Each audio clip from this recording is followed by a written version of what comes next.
अस्सलाम वालेकुम वरहमतुल्लाहि वबरकातुहू। मैं हूं आपकी मेज़बान तबीबा निदा साबिर फ्रॉम लाहौर। उम्मीद करती हूं आप लोग खैरियत के साथ होंगे।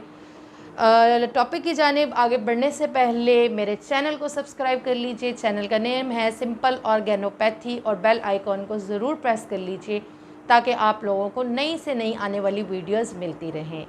आज मैं आप लोगों के साथ जो एक ब्यूटी टिप शेयर करने वाली हूँ वो है जी ओपन पोर्स के लिए और पिगमेंटेशन के लिए। जिन लोगों के फेस पर पोर्स जौन से हैं वो ओपन हो जाते हैं और करीब से बहुत ही बदनुमा से और अजीब से महसूस होते हैं, उसके लिए लोग बहुत ज़्यादा परेशानी महसूस करते हैं और उसके लिए कहते हैं कि कोई टिप बताई जाए। तो मैं यहाँ पर आप लोगों को बता दूँ कि ये जो मसरों की दाल होती है जो आप ऑरेंज से कलर की होती है, ठीक है जी, आपने तकरीबन एक बाउल के अंदर छोटी एक प्याली होती है उसके अंदर उसको ले लीजिए। ओवरनाइट के लिए आपने क्या करना है, इसको भिगो देना है, इसको सोक कर देना है। नेक्स्ट मॉर्निंग में जब आप उठेंगे आपने इस दाल को किसी ब्लेंडर वगैरह के अंदर डालना है। पानी आपने इसका निकाल देना है और आपने इसके अंदर जो है वो गुलाब का अर्क उसको ऐड करना है। उसको ऐड करने के बाद आपने उसको अच्छे तरीके से ब्लेंड कर लेना है। जब आप इसको ब्लेंड कर लें तो इसको स्ट्रेनर की मदद से अच्छे तरीके से छान लीजिए। जो इसका सारा पानी आप लोगों को हासिल हो जाएगा और गूदे में से पानी इसका निचोड़ कर इसको अलग कर लीजिए।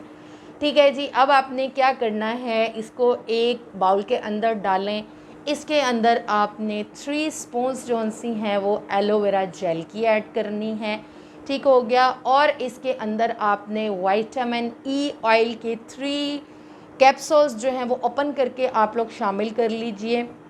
उसके साथ जो है वो आप लोग ये करेंगे कि जो जैतून का तेल होता है वो भी आपने 1 चम्मच इसके अंदर ऐड करना है और ग्लिसरीन इसके अंदर जाएगी जी 2 स्पून्स। ठीक हो गया। इन तमाम तर इंग्रेडिएंट्स को अच्छे तरीके से मिक्स कीजिए। किसी एयर टाइट जार के अंदर इसको स्टोर कर लीजिए और अपने पास महफूज करके रख लीजिए। इसको सुबह और शाम अपने फेस पर अप्लाई कीजिए। इसके अमेजिंग रिज़ल्ट से फ़ायदा उठाइए। कमेंट बॉक्स के अंदर ज़रूर बताइएगा कि आपको वीडियो से कितना फ़ायदा हुआ और आपको हमारी वीडियोस कैसी लगी। दुआ में याद रखें। अस्सलाम वालेकुम वरहमतुल्लाहि वबरकातुहू।